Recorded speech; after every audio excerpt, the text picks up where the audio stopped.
देखिए केवीएस और एनवीएस की जो वैकेंसीज आई हैं इसमें कल बड़ा बदलाव कर दिया गया है। आप लोग जानते होंगे कि यहाँ पर आवेदन करने की लास्ट डेट 4 दिसंबर थी, लेकिन जब आवेदन करने की लास्ट डेट थी उस समय लोगों को पता चला कि नहीं, गड़बड़ हो रही है। गड़बड़ ये हो रही थी कि एनवीएस और केवीएस में बहुत सारे विषयों की, बहुत सारे पदों की एलिजिबिलिटी क्राइटेरिया में अंतर था, यानी कि एलिजिबिलिटी क्राइटेरिया अलग अलग था। अब इसको जो है इन्होंने, जब इनके पास ग्रीवांस में बहुत सारी कंप्लेंट गई तब इनको पता चला कि नहीं, गड़बड़ तो है। तब कल 4 दिसंबर को इन्होंने नोटिस जारी करके कई सारे विषयों में बड़ा संशोधन कर दिया एलिजिबिलिटी क्राइटेरिया में। बहुत सारे छात्र यहाँ पर फॉर्म भर चुके हैं। उनके बाद एक ओरिजेंडम आया जिससे बहुत सारे छात्र प्रभावित हो रहे हैं, बहुत सारे छात्रों का यहाँ पर नुकसान होगा। लेकिन जो मैं चीज़ें बताऊँगा इनको अगर आप फॉलो करेंगे तो नुकसान से बच सकते हैं। अब यहाँ पर सबसे पहले ये देख लीजिए कि क्या बदलाव किया गया है। इसके साथ ही आपको बता दूं दोस्तों, यहाँ पर आवेदन करने की लास्ट डेट अब बढ़ा दी गई है, जो कि पहले 4 दिसंबर थी, अब 11 दिसंबर तक आप दोबारा से अपना फॉर्म भर सकते हैं। अगर आपने नहीं भरा तो आपके पास मौका है फॉर्म भरने का। ठीक है, पहले ये एलिजिबिलिटी क्राइटेरिया समझिए कि किन किन विषयों में बदलाव हुआ है और क्या करना पड़ेगा आपको। ठीक है, पोर्टल में जा कर के आपको कुछ काम करना है, वो देखिए सबसे पहला जो पोस्ट है वो असिस्टेंट कमिश्नर का है। इसमें बदलाव किया गया। अब जो नई एलिजिबिलिटी क्राइटेरिया वो आपके सामने है। ठीक है, यहाँ पर देखिए लिखा हुआ है, in reference to the recruitment notification 1/2025 for recruitment of various teaching and non teaching post in KVS and NVS following corrections are made in the notification. यानी कि जो नोटिफिकेशन में क्राइटेरिया दी थी उसमें अब इस तरीके से संशोधन किया जाता है। तो रिवाइज्ड क्वालिफिकेशन ये आपके सामने है। तो पहला चेंज असिस्टेंट कमिश्नर में है, दूसरा चेंज यहाँ पर प्रिंसिपल में है। ठीक है, अब क्या नई क्राइटेरिया रहेगी वो आपके सामने यहाँ पर मेंशन की गई है। अब यही क्राइटेरिया आपकी मानी जाएगी। वीडियो के अंत में आपको बताऊंगा कि जिन लोगों ने ऑलरेडी फॉर्म भरा है या भर दिया है वो लोग क्या करेंगे, उनके पास क्या मौका है। तो आप वीडियो को अंत तक देखते रहना। प्रिंसिपल में देख लिया आपने। अब इसके बाद पीजीटी इंग्लिश में देखिए, यहाँ पर भी संशोधन हुआ है। अपर एज 40 है। क्वालिफिकेशन ये यहाँ पर रखी गई है कि master degree from recognized university with 50% marks aggregate होना चाहिए। बीएड आपके पास होना चाहिए। प्रोफिशिएंसी हिंदी इंग्लिश में होनी चाहिए। इसके बाद पीजीटी हिंदी में बदलाव किया गया। तो नई क्वालिफिकेशन आपके सामने ये यहाँ पर मेंशन की गई है। इसको आप स्क्रीनशॉट ले करके पढ़ सकते हैं। मैं आपको ये बता रहा हूँ क्या क्या यहाँ पर चेंजेस हुए हैं, नई क्वालिफिकेशन क्या है, इसके बाद कैसे आप जो है पोर्टल पे जा कर के करेंगे। इसके बाद पीजीटी कॉमर्स देख लीजिए। पीजीटी कॉमर्स में भी चेंज हुआ है। नई क्राइटेरिया आपकी यहाँ पर ये है। इसके बाद जो नवोदय विद्यालय में और केवीएस में जेएसए की पोस्ट थी, यानी कि जूनियर सेक्रेटरीट असिस्टेंट, वो यहाँ पर क्राइटेरिया ये है, एज 27 है, 12th पास यहाँ पर मांगा गया है, टाइपिंग 35 है और 30 है आपकी हिंदी में, 35 इंग्लिश में। इसके बाद टीजीटी में भी चेंजेस हुए हैं। देखिए टीजीटी में फिजिकल एजुकेशन मेल फीमेल में चेंज किया गया है। तो नया क्राइटेरिया ये यहाँ पर है, जो लिखा हुआ है यही माना जाएगा आपका। इसके बाद टीजीटी हिंदी और टीजीटी इंग्लिश में भी चेंज है।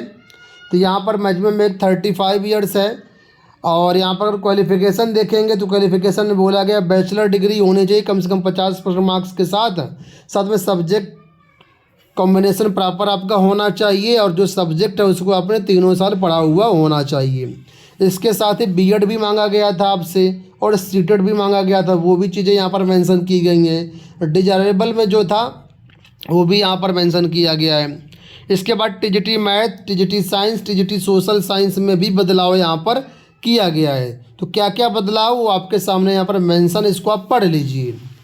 अब मैं आपको बताता हूँ कि आखिर करना क्या है, पहले क्या था अब क्या है। तो यहाँ पर आपको बता दूँ कि कई सारे ऐसे पद थे दोस्तों, कई सारे का मतलब जो यहाँ पर पद दिखाए गए ये ही पद थे। इनमें एलिजिबिलिटी क्राइटेरिया में अंतर था। केवीएस के अंतर्गत एलिजिबिलिटी क्राइटेरिया अलग थी और एनवीएस के अंतर्गत एलिजिबिलिटी क्राइटेरिया अलग थी। अब दोनों एलिजिबिलिटी क्राइटेरिया को उन्होंने सेम कर दिया है। मान लीजिए पहले अगर कोई अभ्यर्थी टीजीटी में हिंदी में फॉर्म भरना चाह रहा था तो टीजीटी हिंदी की क्राइटेरिया एनवीएस में अलग थी, केवीएस में अलग थी। इसी तरह टीजीटी इंग्लिश का कोई फॉर्म भरना चाह रहा था तो उसकी एनवीएस में अलग थी, केवीएस में अलग थी। पुराना जो नोटिफिकेशन है जो कि 18 नवंबर को जारी किया गया था, ठीक है, इससे पहले वाला जो नोटिफिकेशन, उसमें आप देखिएगा उसमें सब कुछ स्पष्ट रूप से लिखा हुआ है। तो जब छात्रों की तरफ से कंप्लेंट गई, ग्रीवांसेस गई, तो इनको लगा कि हाँ ये चेंजेस तो हैं, तो इन्होंने क्या कर दिया, अब दोनों की एलिजिबिलिटी क्राइटेरिया को सेम कर दिया है। सेम का मतलब है कि जो अलग अलग थी उसको उन्होंने सेम कर दिया है। अब यहाँ पर छात्रों का क्या नुकसान है, देखिए छात्रों का ये नुकसान था, पहले मान लीजिए कि वो अगर केवीएस के लिए एलिजिबल थे, ठीक है, एनवीएस के एलिजिबल नहीं थे, तो केवीएस का उन्होंने टिक कर दिया था फॉर्म भरते समय। आप लोग जानते होंगे वहाँ दोनों ऑप्शन पे टिक करना, तो केवीएस का तो टिक कर दिया, लेकिन एनवीएस में उन्होंने टिक नहीं किया, ठीक है। तो अब आप एनवीएस में भी टिक कर सकते हैं, यानी कि अब दोनों के लिए आप एलिजिबल हो गए हैं। इसी तरह मान लीजिए पहले कोई ऐसा अभ्यर्थी था जो कि एनवीएस में एलिजिबल था लेकिन केवीएस में एलिजिबल नहीं था, तो वो भी फॉर्म भरने से वंचित हो रहा था। तो अब वो वेबसाइट पर जा कर के अपने फॉर्म को मॉडिफाई करके केवीएस में भी टिक कर सकता है, यानी कि दोनों के लिए वो एलिजिबल हो गया है। तो जितने यहाँ पर पोस्ट दी गई इन सभी के लिए आप एलिजिबल हो गए हैं। अगर आपने पहले ऐसा किया है, यानी एक में टिक किया था दूसरे में टिक नहीं किया था, तो आप जा कर के अपने फॉर्म को मॉडिफाई कर सकते हैं और टिक कर सकते हैं वहाँ पर।